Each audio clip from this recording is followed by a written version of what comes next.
ఇవన్నీ అవసరం లేదు. ఇక అశోక్ సార్కే నిక్కర్సిగా మీరు నిజంగా అశోక్ సార్కే వేయాలనుకుంటే ఒకటే ఓటేసి బయటికి రండి. లేదు నేను బీజేపీ, లేదు నీ కాంగ్రెస్, నాకు కోసినా కూడా బీజేపీ రక్తం వస్తా అంటే అప్పుడు బీజేపీకి వేసిన తర్వాత సెకండ్ ఓటు నాకేయండి.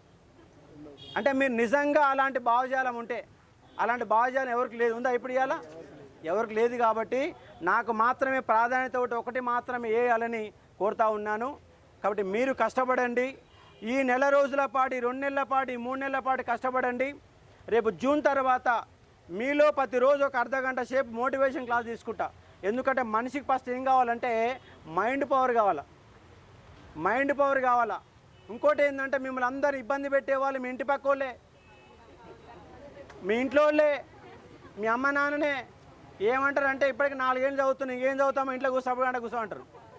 పక్క వాళ్ళు అంటారు ఏమో ఎప్పుడమ్మా 10 ఏళ్ళు చదవబట్టి,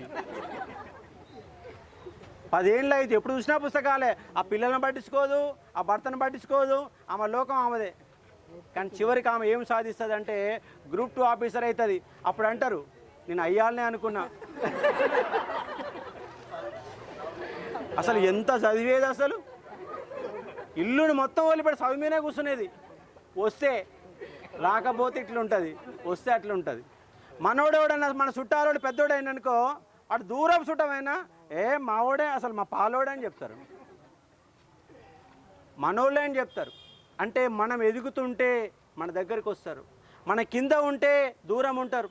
ఎవడైనా పేదరికంలో ఉన్నోడు మన ఇంటికి వచ్చి 1000 రూపాయలు అడుగుతుండే నమ్మకం ఉంటే మన ఇటు చూసినా కూడా మనం చూడకుండా సప్పుగా అంటే వెళ్ళిపోతాం. కానీ కష్టాలలో ఉన్నప్పుడు, నష్టాలలో ఉన్నప్పుడు, ఇబ్బందులు ఉన్నప్పుడు ఎవడైతే మన సాయం చేస్తాడో, ఎవడైతే మన దగ్గర వస్తాడో వాడే నిజమైన మిత్రుడు, నిజమైన బంధువు. కాబట్టి మీరు కష్టాల్లో ఉన్నప్పుడు, నష్టాలు ఉన్నప్పుడు, అంటే మీకు పర్సనల్గా నేనేం చేయలేకపోవచ్చు, మీ ఇంటికి రాకపోవచ్చు, మీకు పైసలు ఇవ్వకపోవచ్చు, కానీ నిరుద్యోగుల తరపున నిలబడే ఒక శక్తి మాత్రం నాకున్నది. కాబట్టి మీలో సంపూర్ణంగా మోటివేషన్ నింపుతా, ఉద్యోగం అనే లక్ష్య సాధన కోసం మిమ్మల్ని పంపే విధంగా ప్రయత్నం చేస్తా. మీ గ్రూప్ 2 పోస్టులు మరొక 1000 పోస్టులు పెంచాలని రేపు అవసరమైతే జూన్ 5వ తారీఖు నాడు నిరాహార దీక్ష మళ్ళీ మొదలు పెడతాను. మళ్ళీ కొట్లాడి పోస్టులు పెంచుతా. ఎందుకంటే నల్గొండ జోన్లో ఏ జోన్లో అయినా కూడా ఎన్ని వస్తున్నాయంటే ఓపెన్లో 20 వస్తున్నాయి, రిజర్వేషన్ 4 వస్తాయి, మొత్తం కలిపిన 25. పోస్టులు ఎన్ని ఉన్నాయి? 783. 783లో నీకు వచ్చే పోస్టులు 50 మాత్రమే. 50 కాదు, 200 పోస్టులు ఒక అభ్యర్థికి పోటీ పడే విధంగా అవకాశం ఉండే విధంగా నేను తయారు చేస్తానని, కష్టపడతానని చెప్పి ఒక ప్రయత్నం చేస్తున్నాను.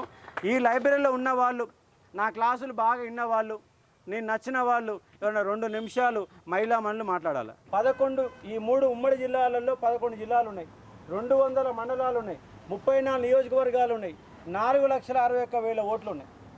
వాస్తవంగా 12 లక్షల ఓట్లు ఉంటాయి, కానీ ఎవరు కూడా నమోదు చేసుకోలే. ఈ నమోదు చేసుకున్న వాళ్ళు కూడా ఎండలు ఏం పోతాంలే అని చెప్పేసి ఓటు కూడా అయిన వాళ్ళు చాలామంది ఉంటారు. కానీ రేపు పోలింగ్ బూతులలో మీరే కూర్చోవాలా, మీరే ఓట్లు వేయాలా, మీరే గెలిపించాలా. నా యొక్క అంశం ఏంటంటే నిరుద్యోగ అంశాలను ప్రభుత్వ దృష్టికి పోయి వాళ్ళు కనుక పరిష్కరించకపోతే వాళ్ళని నిలదీసి నిగ్గు తేల్చి మొత్తంగా ఉద్యమం చేసి వాటి సాధించడమే నా డ్యూటీ. ఎందుకంటే ఎమ్మెల్సీ అయినంత మాత్రాన సంతకాలు పెడితే పని అయిపోయేది కాదు. పోరాటం చేయడానికి ఒక బలమైన ఒక ఆయుధం మాత్రమే ఎమ్మెల్సీ అనే పదవి. కాబట్టి వాస్తవాలు చెప్తున్నా, అర్థం చేసుకోండి. ఒక్కొక్కరుగా ఒక 50 ఓట్ల నుంచి 100 ఓట్ల వరకు కనుక మీరు ప్రభావితం చేయగలుగుతారు. ఎందుకంటే డిగ్రీ చదువుకున్న వాళ్ళం కాబట్టి చెప్పగలుగుతారు, కాబట్టి వాయిస్ ఉన్నది, కాబట్టి ఆ ప్రయత్నం చేస్తారని నేను భావిస్తూ ఉన్నాను. ఎవరైనా 2 నిమిషాలు లైబ్రరీ తరఫున మాట్లాడండి.